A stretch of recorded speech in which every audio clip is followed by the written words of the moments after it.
सिंधिया के बयान पर बीजेपी का जवाब सामने आया है। प्रदेश महामंत्री सबनानी का बयान सामने आया है और प्रदेश महामंत्री ने बोला है कि बुलाया था पर सिंधिया आए नहीं। स्टार प्रचारकों की सूची में शामिल था सिंधिया का नाम, वो अपनी व्यस्तताओं के चलते प्रचार में शामिल नहीं हुए। देखिए, सिंधिया के विजयपुर में ना बुलाए जाने के बयान पर अब बीजेपी प्रदेश महामंत्री और विधायक भगवान दास सबनानी का बयान भी सामने आ गया है। तो विजयपुर की जो हार हुई है उस पर रार देखने को मिल रही है। भगवान दास सबनानी ने कहा है कि ज्योतिरादित्य सिंधिया स्टार प्रचारक की सूची में शामिल थे, उन्हें बुलाया भी गया था, लेकिन चूंकि उनकी अपनी व्यस्तताएं थी वो चुनाव प्रचार में शामिल नहीं हुए। आपको सुनवाते हैं पहले क्या कहा है प्रदेश महामंत्री ने। विजयपुर की जो सूची थी उसमें स्टार प्रचारकों की सूची में माननीय सिंधिया जी का नाम था। माननीय प्रदेश अध्यक्ष विष्णुदत्त जी शर्मा, माननीय प्रदेश के मुख्यमंत्री डॉक्टर मोहन यादव जी, माननीय संगठन महामंत्री हितानंद जी ने उनको विजयपुर आने के लिए आग्रह किया। उन्होंने अपनी व्यस्तता के चलते नहीं आ पाने की बात कही। ऐसा नहीं है कि उनको नहीं बुलाया गया था, उनको और देखिए, अब ये भी सुन लीजिए कि केंद्रीय मंत्री ज्योतिरादित्य सिंधिया ने आखिर क्या कहा था।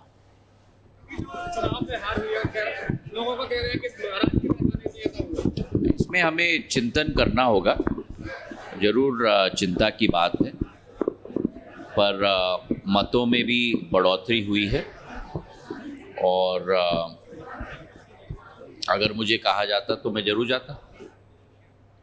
और चलिए, अब ये जो बयानबाजी हो रही है बीजेपी की हार पर, उसको लेकर चर्चा करने के लिए मेरे साथ मेरे सहयोगी दीपक द्विवेदी भोपाल से जुड़ गए, उनका रुख कर लेते हैं। दीपक, बीजेपी के विजयपुर की हार और अब उस हार पर रार, ये क्या देखने को मिल रहा है? जीत में सब साथ साथ, हार पर ऐसी बयानबाजी।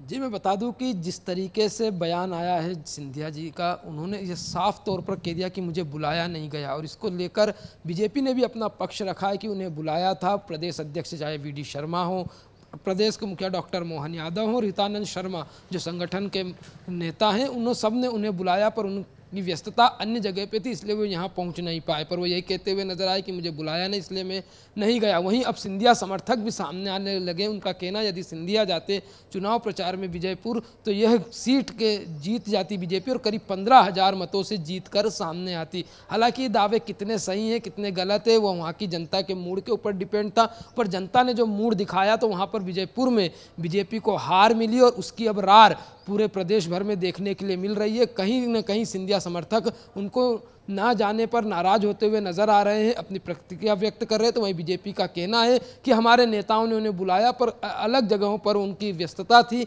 इसीलिए वो यहाँ नहीं पहुँच पाए और उनका जो यहाँ पर स्टार प्रचारकों की सूची जारी हुई थी उसमें उनका नाम भी था, पर बीजेपी के जो वहाँ के सेल है, निर्वाचन सेल, उन्होंने उनका कोई शेड्यूल नहीं बनाया, इसलिए वो वहाँ नहीं पहुँचे। तो तमाम क्या यहाँ पर गलतियाँ रही, इस पर तो बीजेपी मंथन करते हुए नजर आएगी और जो चुनाव हारे हैं इस पर भी बीजेपी मंथन करते हुए नजर आ रही है। हम देख रहे हैं कि विजयपुर की हार पर समीक्षा तो की जा रही है, लेकिन अब उस समीक्षा के बीच आरोप प्रत्यारोप का यह सिलसिला भी चल पड़ा है। देखना होगा कहां तक पहुंचेगी ये सियासत। बहुत बहुत शुक्रिया दीपक, तमाम जानकारी देने के लिए।